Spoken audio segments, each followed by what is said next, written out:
Shalom, selamat pagi. Perkenalkan nama saya Anita Misa, NIM 20320210005, kelas A semester 6, Prodi Sosiologi Agama, mata kuliah UAS Psikologi Sosial.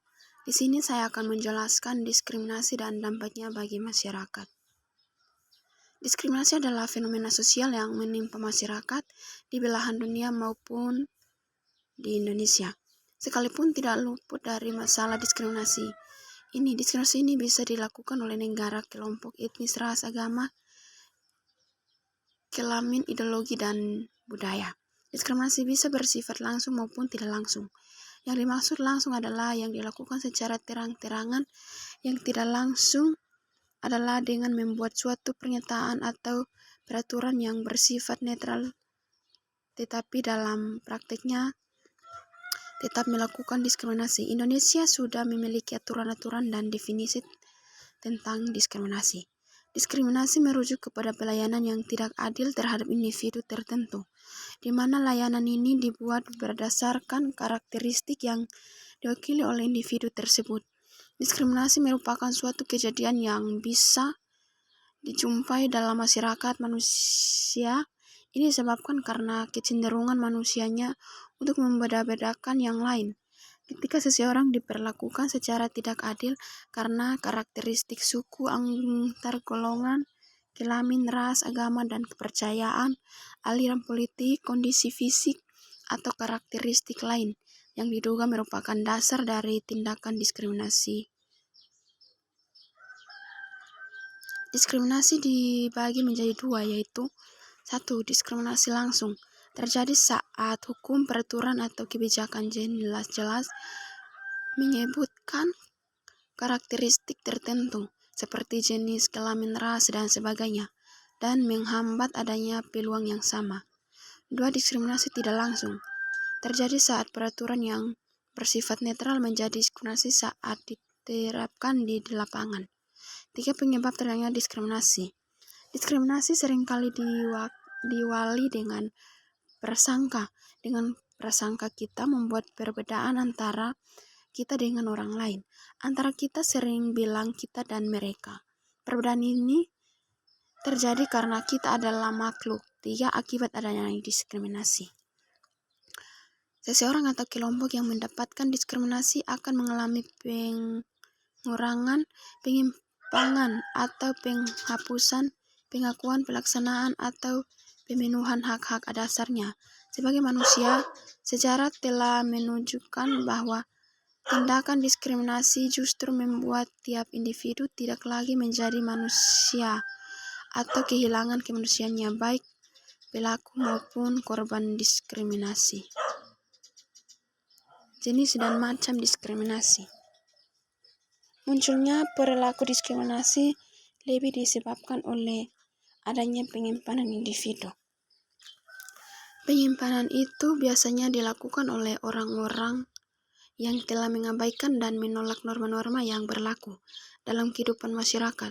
Dan orang seperti itu biasanya memiliki kelainan atau mempunyai penyakit mental sehingga tidak dapat mengendalikan dirinya.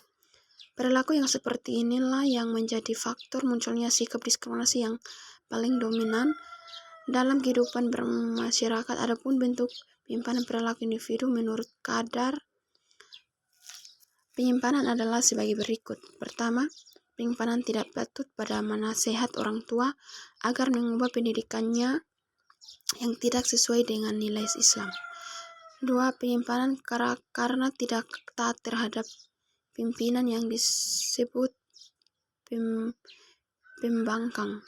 3. Penyimpanan karena tidak menepati janji, berkata bohong, berkhianat, dan berlagak pembela disebut munafik. Penyimpanan karena melanggar norma umum yang berlaku di sebuah pelanggaran. Terjadi bentuk-bentuk perilaku sosial dan masyarakat diakibatkan oleh adanya ciri-ciri tertentu, yaitu a. Ciri-ciri fisik yang berkaitan dengan ras, yaitu penggolongan manusia atau dasar persamaan ciri fisik yang tampak dari luar seperti bentuk kepala, bentuk badan, bentuk hidung, bentuk rambut, bentuk muka, bentuk tulang. B. Ciri-ciri sosial, yaitu yang berkaitan dengan status dan peran para warga masyarakat dalam kehidupan sosial. Ciri-ciri budaya, yaitu ciri yang membedakan budaya dan suku. Di dalam masyarakat dibedakan menjadi suku Batak, Bugis, Lombok, Toraja, Ambon, Asmat, Jawa, dan lainnya. B. Diferensi sosial berdasarkan perbedaan agama, diferensi sosial berdasarkan perbedaan jenis kelamin, diferensi sosial berdasarkan perbedaan umur, diferensi sosial berdasarkan perbedaan profesi, diferensi sosial berdasarkan perbedaan klan, diferensi sosial berdasarkan perbedaan suku bangsa. Dari jenis-jenis diskriminasi di atas, maka seseorang bisa saja mendapatkan lebih dari satu tindakan diskriminasi. Misalnya, seorang perempuan dari etnis Tionghoa beragama Konghucu dan miskin, maka ia mendapatkan perbedaan perilaku atau diskriminasi karena jenis kelaminnya, etnis, agama, dan status ekonominya. Dampak dari diskriminasi terhadap masyarakat adalah sebagai berikut. Yang pertama, merusak hubungan antara masyarakat. Diskriminasi dapat menciptakan ketegangan dan konflik antara kelompok yang berbeda. Hal ini dapat memicu perpecahan dan kebencian di masyarakat. 2. Merugikan kesejahteraan masyarakat. Diskriminasi dapat membuat seseorang atau kelompok tidak memiliki akses yang sama terhadap sumber daya dan kesempatan, seperti pekerjaan, pendidikan, dan kesehatan. Hal ini dapat mengakibatkannya kesenjangan sosial dan ekonomi di masyarakat. Menghambat kemajuan sosial dan ekonomi. Diskriminasi dapat menghambat potensi seseorang atau kelompok untuk berkembang dan berkontribusi secara maksimal dalam masyarakat. Hal ini dapat memperlambat tumbuhan ekonomi dan kemajuan sosial suatu negara. Meningkatkan ketidakadilan. Diskriminasi dapat memperkuat struktur sosial dan sistem yang 3. Meningkatkan yang tidak adil sehingga menguatkan ketimpangan kekuasaan dan kesempatan di masyarakat. Hal ini dapat menimbulkan ketidakadilan dan ketidaksejahteraan dalam berbagai aspek kehidupan. Cara-cara mencegah diskriminasi. Cara mencegah diskriminasi yaitu ada 4. Tiang penyayang utama agar persaudaraan terjalin tegak dan kokoh antaranya. Ta'aruf ialah saling mengenal yang tidak hanya bersifat fisik atau biodata. Ringkas belaka tapi lebih jauh, lebih menyangkut latar belakang pendidikan, budaya, keagamaan, pikiran, ide-ide, cita-cita, serta problema kehidupan yang dihadapi. Tafahum ialah saling memahami kelebihan dan kekurangan, kekuatan dan kelemahan masing-masing sehingga segala macam bentuk kesalahpahaman dapat dihindari.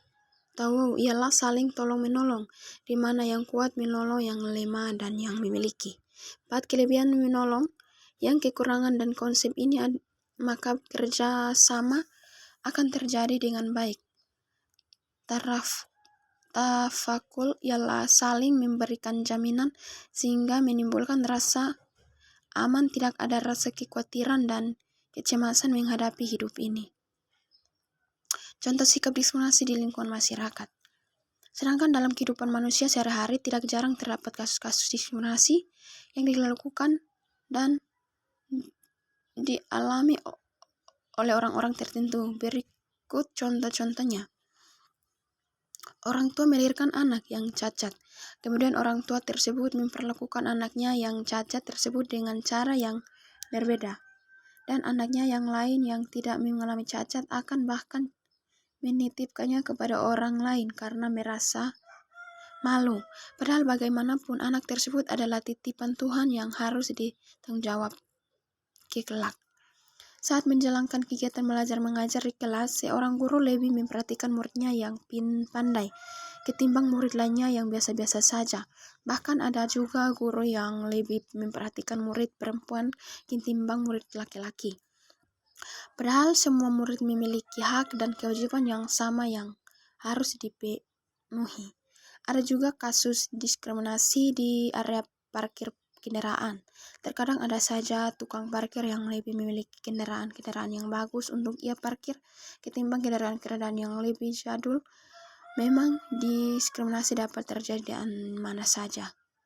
Kesimpulan, sebagai kesimpulan dapat dikatakan bahwa diskriminasi terhadap kaum minoritas dalam arti masih berlangsung terus. Penyebabnya memang sebagian oleh seniman diskriminasi ras, namun yang lebih tepat lagi adalah karena fulus, yakni uang atau dana yang perlu diperoleh oleh oknum-oknum pejabat, baik sipil maupun militer, selama gaji mereka sebagai pegawai negeri masih tetap tak memadai. Dan kelompok yang dapat dijadikan objek pemisaran sudah tentu adanya orang Indonesia, Tiongkok yang berkat peraturan-peraturan hukum yang dikeluarkan pemerintah RI dibuat menjadi tidak mantap dalam struktur masyarakat Indonesia sehingga dapat dilecehi tanpa namun melawan. Sekian dan terima kasih.